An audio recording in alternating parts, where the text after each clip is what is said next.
നമസ്കാരം. നമ്മളൊരു വണ്ടി ഒരു തിരക്കുള്ള റോഡിലൂടെ ഓടിക്കുമ്പോൾ നമ്മുടെ മുന്നിലും പിന്നിലുമായിട്ട് മറ്റു വാഹനങ്ങൾ വരുന്നുണ്ടാകും. ചില വാഹനങ്ങൾ നമ്മളെ കവർ ചെയ്ത് കയറിപ്പോകുന്നുണ്ടാകും. അപ്പോൾ ഇങ്ങനെയുള്ള അവസരങ്ങളിൽ നമുക്ക് നമ്മുടെ ഒരു വാഹനം എങ്ങനെ വളരെ നല്ല രീതിയിൽ ഓടിക്കാം എന്നുള്ളതാണ് ഇന്നത്തെ വീഡിയോയിൽ പറയുന്നത്. എൻ്റെ ചാനൽ സബ്സ്ക്രൈബ് ചെയ്യുവാൻ വേണ്ടി ഈ വീഡിയോയുടെ താഴെ കാണുന്ന സബ്സ്ക്രൈബ് ബട്ടൺ ഒന്ന് ക്ലിക്ക് ചെയ്യുക. പുതിയ വീഡിയോകളുടെ നോട്ടിഫിക്കേഷൻ കിട്ടുവാനായിട്ട് ആ ബെല്ലൈക്കണിൽ ഒന്ന് ക്ലിക്ക് ചെയ്യുക. തുടക്കക്കാരായിട്ട് വണ്ടി പഠിക്കുന്ന ഒരുപാട് പേർക്കുള്ള ഒരു പ്രശ്നമാണ് മെയിൻ റോഡിൽ വണ്ടി ഓടിക്കുമ്പോൾ മുന്നിലും പിന്നിലും വാഹനങ്ങൾ വരും. ചില വാഹനങ്ങൾ ഓവർടേക്ക് ചെയ്ത് കയറും. ഇങ്ങനെയുള്ള അവസരങ്ങളിൽ ഇവർക്ക് വളരെയധികം പേടികൾ തോന്നാറുണ്ട്. അതുപോലെ തന്നെ കൃത്യമായിട്ടുള്ള ഒരു ബാലൻസ് ചെയ്ത് വണ്ടി ഓടിക്കുവാനായിട്ട് സാധിക്കുന്നില്ല. അപ്പോൾ അതിനൊരു പരിഹാരമാണ് ഇന്നത്തെ വീഡിയോയിലൂടെ പറഞ്ഞു തരുന്നത്. അതുകൊണ്ട് തന്നെ വണ്ടി പഠിക്കുന്ന തുടക്കക്കാരാണ് നിങ്ങളെങ്കിൽ ഈ വീഡിയോ നിങ്ങൾ ആദ്യം മുതൽ അവസാനം വരെ കാണുവാനായിട്ട് ശ്രമിക്കുക. വീഡിയോ ഇഷ്ടപ്പെട്ടാൽ തീർച്ചയായിട്ടും നിങ്ങൾ വീഡിയോയ്ക്കൊരു ലൈക്ക് തീർച്ചയായിട്ടും നിങ്ങൾ തരണം. അതോടൊപ്പം തന്നെ വണ്ടി പഠിക്കുന്ന നിങ്ങളുടെ ഫ്രണ്ട്സിൻ്റെ ഇടയിലേക്ക് വീഡിയോ ഒന്ന് ഷെയർ ചെയ്ത് കൊടുക്കുക. ചാനൽ നിങ്ങളൊന്ന് സബ്സ്ക്രൈബ് ചെയ്ത് നൽകുക. അപ്പോൾ ഞാൻ ഇതുപോലെ ചെയ്യുന്ന വീഡിയോകൾ നിങ്ങൾക്ക് നോട്ടിഫിക്കേഷനായിട്ട് കിട്ടുന്നതായിരിക്കും. ഓക്കെ, അപ്പോൾ നമുക്ക് വീഡിയോയിലേക്ക് പ്രവേശിക്കാം. നമ്മളൊരു മെയിൻ റോഡിലൂടെ വണ്ടി ഓടിക്കുമ്പോൾ കൃത്യമായിട്ടും തുടക്കക്കാർക്കുള്ള ഒരു പ്രശ്നമാണ് കൃത്യമായിട്ടുള്ള ഒരു വേഗത നിയന്ത്രിച്ചുകൊണ്ട് വാഹനം ഓടിക്കാൻ പറ്റാതെ വരിക. ചിലപ്പോൾ ആക്സിലറേറ്റർ കൊടുക്കുമ്പോൾ വണ്ടിക്ക് വേഗത കൂടുന്നു, ആക്സിലറേറ്റർ കുറയ്ക്കുമ്പോൾ വണ്ടിയുടെ വേഗത തീർത്തും സ്ലോ ആകുന്നു, വണ്ടി ഓഫായി പോകുന്നു. അപ്പോൾ ഒരു കൃത്യമായിട്ടുള്ള വേഗത നിയന്ത്രിച്ചെങ്കിൽ മാത്രമേ ഇങ്ങനെയുള്ള അവസരങ്ങൾ, അതായത് മുന്നിലും പിന്നിലും മറ്റു വാഹനങ്ങൾ വരുമ്പോൾ നമുക്ക് നമ്മുടെ ഒരു വാഹനം നല്ല രീതിയിൽ ഓടിക്കുവാനായിട്ട് സാധിക്കത്തുള്ളൂ. ഒരു സ്ട്രെയിറ്റ് റോഡിലാണ് നമ്മൾ സഞ്ചരിക്കുന്നതെങ്കിൽ മുന്നിലും പിന്നിലും മറ്റു വാഹനങ്ങളുണ്ട്, നല്ല നിരപ്പായിട്ടുള്ള ഒരു വഴിയിലൂടെയാണ് പോകുന്നതെങ്കിൽ നിങ്ങൾക്ക് തീർച്ചയായിട്ടും ഒരു തേർഡ് ഗിയർ ഇട്ട് പോകുന്നതിൽ തെറ്റില്ല. ഫോർത്ത് ഗിയർ നമ്മൾ കൊടുത്തു കഴിഞ്ഞാലുള്ള ഒരു പ്രശ്നം, വണ്ടിയുടെ വേഗത വീണ്ടും കൂടുകയാണ്. നമ്മുടെ മുന്നിൽ മറ്റൊരു വാഹനമുണ്ട്, തൊട്ട് പുറകിലും വാഹനമുണ്ട്. അപ്പോൾ ഒരു തേർഡ് ഗിയർ കൊടുത്ത് നിങ്ങൾക്ക് പോകുന്നതിൽ തെറ്റില്ല. പിന്നെ നമ്മൾ പോകുന്ന സമയത്ത് ഈ സ്ട്രെയിറ്റ് റോഡ് മാറി ചെറിയൊരു കയറ്റമാണ് വരുന്നതെങ്കിൽ നിങ്ങൾക്ക് പെട്ടെന്ന് സെക്കൻഡ് ഗിയർ ഇട്ട് കൊടുക്കുവാനായിട്ട് സാധിക്കും. ഇത് തുടക്കക്കാർക്ക് വേണ്ടിയാണ് ഇങ്ങനെ ഒരു കാര്യം പറയുന്നത്. എക്സ്പേർട്ട് ഡ്രൈവേഴ്സ് ആണെങ്കിൽ അവർ തേർഡ് ഗിയറിൽ നിന്ന് ഫോർത്ത് ഗിയറും ഫിഫ്ത്ത് ഗിയർ ഒക്കെ ഇട്ട് വണ്ടി ഓടിക്കും. പക്ഷെങ്കിൽ നിങ്ങൾക്ക് തുടക്കക്കാരെ ഈ ഒരു കാര്യം ഇങ്ങനെ ചെയ്യുവാനായിട്ട് ശ്രമിക്കുക. അപകടമില്ലാതെ നിങ്ങൾക്ക് വണ്ടി ഓടിക്കുവാനായിട്ട് സാധിക്കും. പിന്നെ വണ്ടിയുടെ വേഗതയ്ക്ക് അനുയോജ്യമായിട്ടാണ് നമ്മൾ ആ ഒരു അവസരങ്ങളിൽ ഗിയർ ചേഞ്ച് ചെയ്യുന്നത്.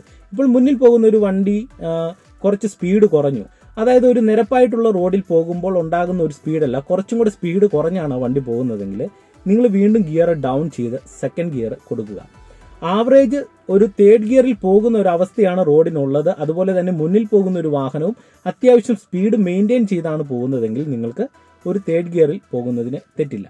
ഇനി ഇങ്ങനെയുള്ള അവസരങ്ങളിൽ നിങ്ങൾ വണ്ടി ഓടിക്കുമ്പോൾ പ്രധാനമായിട്ടും ശ്രദ്ധിക്കേണ്ട കാര്യം, മുന്നിൽ പോകുന്ന ഒരു വാഹനവുമായിട്ട് ഒരു നിശ്ചിത സ്പേസ് ഇട്ട് മാത്രമേ നിങ്ങളുടെ വാഹനം പോകുവാനായിട്ട് പാടുള്ളൂ. ഒരു കാരണവശാലും മുന്നിൽ പോകുന്ന വാഹനത്തിനോട് ചേർന്ന് പോകുവാൻ പാടില്ല. എന്തുകൊണ്ടെന്നാൽ നമ്മൾ മെയിൻ റോഡിലാണ് പോകുന്നത്. പെട്ടെന്ന് വഴിയുടെ മുന്നിൽ ഏതെങ്കിലും തരത്തിലുള്ള ഒരു ഒബ്ജക്റ്റ് വന്ന് പെട്ടെന്ന് വണ്ടി നിർത്തേണ്ട അവസ്ഥ വന്നാൽ നമ്മുടെ വണ്ടി മുന്നിൽ പോകുന്ന വാഹനവുമായിട്ട് ചേർന്നാണ് പോകുന്നതെങ്കിൽ കൃത്യമായിട്ടും മുന്നിൽ പോകുന്ന ഒരു വാഹനം ബ്രേക്ക് അപ്ലൈ ചെയ്യുമ്പോൾ കൃത്യമായിട്ടും നമ്മുടെ വാഹനം മുന്നിൽ പോകുന്ന ഒരു വാഹനത്തിനെ ഇടിക്കുവാനുള്ള സാധ്യതകളാണ് കൂടുതൽ. അപ്പോൾ ഒരു നിശ്ചിത സ്പേസ് ഇട്ടാണ് നമ്മൾ പോകുന്നതെങ്കിൽ കൃത്യമായിട്ടും നമുക്ക് നമ്മുടെ ഒരു വാഹനം പെട്ടെന്ന് തന്നെ ബ്രേക്ക് ചെയ്ത് നിർത്തുവാനായിട്ട് സാധിക്കും. അപ്പോൾ ഒന്നാമതായിട്ട് നിങ്ങൾ മുന്നിൽ പോകുന്ന ഏതൊരു വാഹനമായിക്കോട്ടെ ആ ഒരു വാഹനത്തിന്റെ വേഗതയ്ക്ക് അനുയോജ്യമായിട്ടുള്ള ഒരു ഗിയർ കൊടുക്കുക. വാഹനം തീർത്തും സ്ലോ ആയാൽ നിങ്ങൾ സെക്കൻഡ് ഗിയർ കൊടുക്കുക. അതിലും സ്ലോ ആണ്, ഹെവി ആയിട്ടുള്ള ഒരു ട്രാഫിക് വരുന്ന ഒരു അവസ്ഥയാണെങ്കിൽ പെട്ടെന്ന് നിങ്ങൾ ഫസ്റ്റ് ഗിയർ കൊടുക്കുക. ഇനി നല്ല സ്ട്രെയിറ്റ് റോഡിൽ മുന്നിൽ പോകുന്ന വാഹനം ആവറേജ് നല്ല സ്പീഡിലാണ് പോകുന്നതെങ്കിൽ നിങ്ങൾക്ക് ഫോർത്ത് ഗിയർ കൊടുക്കുന്നതിന് പ്രശ്നമില്ല. അപ്പോൾ ഇത്രയും കാര്യം നിങ്ങളുടെ മനസ്സിലൊന്നുണ്ടായിരിക്കുക. ഇനി നിങ്ങൾക്ക് സംഭവിക്കുന്ന മറ്റൊരു കാര്യമാണ്, നമ്മളൊരു സ്ട്രെയിറ്റ് റോഡിൽ പോകുമ്പോൾ മറ്റൊരു വാഹനം നമ്മളെ ഓവർടേക്ക് ചെയ്ത് കയറുക. നിങ്ങളൊരു തേർഡ് ഗിയറിലൊക്കെയാണ് പോകുന്നതെങ്കിൽ ഒരു വാഹനം നിങ്ങളെ ഓവർടേക്ക് ചെയ്ത് ഒരു മെയിൻ റോഡിൽ കയറാൻ തുടങ്ങുമ്പോൾ നിങ്ങൾ ചെയ്യേണ്ട ഒരു കാര്യം, കൃത്യമായിട്ടും ആ ഒരു വാഹനം കയറുന്നുണ്ട് എന്ന് മനസ്സിലായാൽ നമുക്ക് വാഹനത്തെ കയറ്റി വിടുവാനുള്ള ഒരു അവസ്ഥയുണ്ടെങ്കിൽ നമ്മളുടെ വാഹനത്തിൻ്റെ വേഗത കുറച്ചു കൊടുക്കുക. അതായത് ബ്രേക്കിൽ വന്ന് വാഹനത്തിൻ്റെ വേഗത കുറയ്ക്കുക. ആക്സിലറേറ്ററിൽ നിന്ന് കാലയക്കുമ്പോൾ തന്നെ ഓൾറെഡി വണ്ടിയുടെ റണ്ണിങ് കുറയും. അതോടൊപ്പം തന്നെ വണ്ടിയുടെ വേഗത നമ്മൾ കുറച്ചും കൂടെ ബ്രേക്ക് അപ്ലൈ ചെയ്ത് കുറച്ചു കൊടുക്കും. അപ്പോൾ ഓവർടേക്ക് ചെയ്ത് വരുന്ന ഏതൊരു വാഹനമായിക്കോട്ടെ ആ ഒരു വാഹനം കൃത്യമായിട്ട് കയറി പോകുവാൻ സാധിക്കും. ഈ പറഞ്ഞതുപോലെ തന്നെ നിങ്ങൾ വണ്ടി ഓടിച്ചുകൊണ്ട് പോകുന്ന സമയത്ത് നിങ്ങൾ വേഗത കുറയ്ക്കുന്നില്ലെങ്കിൽ സംഭവിക്കുന്നത്, വണ്ടിയുടെ വേഗത നിങ്ങൾ ഓടിച്ചുകൊണ്ട് പോകുന്ന വണ്ടിക്ക് ഓൾറെഡി ഒരു റണ്ണിങ് ഉണ്ട്. അപ്പോൾ ഓവർടേക്ക് ചെയ്ത് കയറുന്ന ആൾക്ക് കുറെ കൂടെ ആക്സിലറേറ്റർ കൊടുത്ത് വണ്ടിക്ക് വേഗത കൊടുത്തെങ്കിൽ മാത്രമേ നമ്മളുടെ ഒരു വാഹനത്തെ ഓവർടേക്ക് ചെയ്ത് അവർക്ക് കയറുവാനായിട്ട് സാധിക്കത്തുള്ളൂ. അപ്പോൾ നിങ്ങൾ ചെയ്യേണ്ടത്, ഒരു വാഹനം ഓവർടേക്ക് ചെയ്താൽ നമ്മൾ നമ്മുടെ വണ്ടിയുടെ വേഗത കുറച്ചു കൊടുത്ത് മറ്റൊരു വാഹനത്തെ കയറ്റി വിടുവാനായിട്ട് ശ്രമിക്കുക. ഇതുമായിട്ട് ബന്ധപ്പെട്ട വളരെ ഇമ്പോർട്ടൻ്റ് ആയിട്ടുള്ള മറ്റൊരു കാര്യം പറഞ്ഞു തരാം. ഇത് നിങ്ങൾ കൃത്യമായിട്ടും ശ്രദ്ധിക്കണം. ഈ ഒരു കാര്യം നിങ്ങൾ ചെയ്യുവാനായിട്ട് ശ്രമിക്കണം. ഞാൻ മുന്നമേ പറഞ്ഞ പോലെ തന്നെ നമ്മളൊരു മെയിൻ റോഡിൽ വണ്ടി ഓടിക്കുമ്പോൾ ഏത് ഗിയർ കൊടുക്കണമെന്ന് നമ്മൾ തീരുമാനിക്കുന്നത് നമ്മൾ പോകുന്ന റോഡിൻ്റെ അവസ്ഥ മനസ്സിലാക്കി, അതുപോലെ തന്നെ മുന്നിലോടുന്ന വാഹനത്തിൻ്റെ വേഗതയ്ക്ക് അനുയോജ്യമായിട്ടാണ് നമ്മൾ ഗിയർ തിരഞ്ഞെടുക്കുന്നത്. മുന്നിൽ പോകുന്ന ഒരു വാഹനം തീർത്തും സ്ലോ ആയിട്ടാണ് പോകുന്നതെങ്കിൽ തീർച്ചയായിട്ടും നമുക്ക് നമ്മുടെ വാഹനവും സ്ലോ ആയിട്ട് കൊണ്ടുപോകുവാനായി സാധിക്കത്തുള്ളൂ. പിന്നെ ഓവർടേക്ക് ചെയ്ത് കയറുവാനുള്ള ഒരു അവസരം നമുക്കുണ്ടെങ്കിൽ മാത്രമേ റോഡിൽ നമുക്ക് ഓവർടേക്ക് ചെയ്ത് കയറുവാനായിട്ട് സാധിക്കത്തുള്ളൂ. ഓവർടേക്ക് ചെയ്യുവാൻ സാധിക്കുന്നില്ല, ഓപ്പോസിറ്റായിട്ട് മറ്റു വാഹനങ്ങൾ വരുന്നു, മുന്നിൽ പോകുന്ന വാഹനം സ്ലോ ആയിട്ടാണ് പോകുന്നതെങ്കിൽ തീർച്ചയായിട്ടും നിങ്ങളുടെ വാഹനത്തിൻ്റെ വേഗത നിങ്ങൾക്ക് സ്ലോ ചെയ്ത് കൊണ്ടുപോകുവാനായിട്ട് സാധിക്കത്തുള്ളൂ.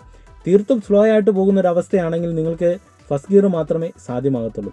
കുറച്ചും കൂടെ വണ്ടിക്ക് ഒരു വേഗതയുണ്ട് എങ്കിൽ നിങ്ങൾക്ക് സെക്കൻഡ് ഗിയർ കൊടുക്കുവാനായിട്ട് സാധിക്കും. എന്നാൽ മുന്നിൽ പോകുന്ന ഒരു വാഹനം ആവറേജ് ഒരു സ്മൂത്ത് ആയിട്ടുള്ള ഒരു അവസ്ഥയിൽ ആവറേജ് ഒരു വേഗതയിലാണ് പോകുന്നതെങ്കിൽ നിങ്ങൾക്കൊരു തേർഡ് ഗിയർ കൊടുത്തു പോകുവാനായിട്ട് സാധിക്കും. ഇനി അതോടൊപ്പം തന്നെ മുന്നിൽ പോകുന്ന വാഹനം ഒരു അത്യാവശ്യം നല്ലൊരു വേഗതയിലാണ് പോകുന്നതെങ്കിൽ നിങ്ങൾക്ക് ഫോർത്ത് ഗിയർ കൊടുക്കുവാനായിട്ട് സാധിക്കും. അപ്പോൾ മുന്നിലോടുന്ന ഒരു വാഹനത്തിൻ്റെ വേഗതയും റോഡിൻ്റെ അവസ്ഥയ്ക്കും അനുയോജ്യമായിട്ടാണ് ഏത് ഗിയർ ഇടണം എന്ന് നമ്മൾ തീരുമാനിക്കേണ്ടത്. അപ്പോൾ ആ ഒരു കാര്യം നിങ്ങളുടെ മനസ്സിൽ ഉണ്ടായിരിക്കുക. പ്രധാനമായിട്ടും ഒരു വലിയ റോഡിൽ, തിരക്കുള്ള റോഡിൽ, ഹൈവേ പോലെയുള്ള റോഡിൽ നിങ്ങൾ വണ്ടി ഓടിക്കുമ്പോൾ കൃത്യമായിട്ടും മുന്നിൽ പോകുന്ന വാഹനവുമായിട്ട് നിശ്ചിത സ്പേസ് ഇട്ട് മാത്രമേ വണ്ടി ഓടിക്കാവുള്ളൂ. നിശ്ചിത സ്പേസ് എന്ന് ഉദ്ദേശിക്കുന്നത് ഒരു വണ്ടി സ്പേസ്, അതായത് നമ്മൾ ഓടിക്കുന്ന പോലെയുള്ള മറ്റൊരു വണ്ടി നമ്മളുടെ മുന്നിൽ പോകുന്നു എന്ന് നമ്മൾ സങ്കല്പിക്കുക.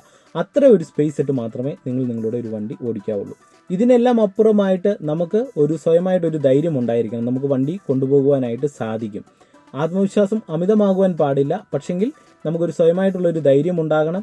ഈ ഒരു കാര്യം അത്യാവശ്യം ചെറിയ റോഡുകളിൽ ഓടിച്ച് ഒരു പ്രാക്ടീസ് ഉണ്ടായിരിക്കണം. ഉണ്ടെങ്കിൽ മാത്രമേ ഹൈവേ പോലെയുള്ള വലിയ റോഡുകളിലൂടെ, തിരക്കുള്ള റോഡുകളിൽ നിങ്ങൾക്ക് വാഹനം ഓടിക്കുവാനായിട്ട് സാധിക്കത്തുള്ളൂ. അപ്പോൾ ഇന്നത്തെ ഈ ചെറിയൊരു വീഡിയോ നിങ്ങൾക്ക് ഇഷ്ടമാകുമെന്ന് പ്രതീക്ഷിക്കുന്നു. ഇഷ്ടമായെങ്കിൽ തീർച്ചയായിട്ടും നിങ്ങൾ വീഡിയോയ്ക്ക് ഉറപ്പായിട്ട് ഒരു ലൈക്ക് തരിക, ചാനൽ ഒന്ന് സബ്സ്ക്രൈബ് ചെയ്യുക, വീഡിയോകൾ നിങ്ങളുടെ സുഹൃത്തുക്കളുടെ ഇടയിലേക്ക് ഒന്ന് ഷെയർ ചെയ്ത് കൊടുക്കുക. അതോടൊപ്പം തന്നെ മറ്റൊരു കാര്യം കൂടെ, എൻ്റെ ഫാദറിനൊരു യൂട്യൂബ് ചാനലുണ്ട്. അനൗൺസർ സാബു കട്ടപ്പന എന്നാണ് ചാനലിൻ്റെ പേര്.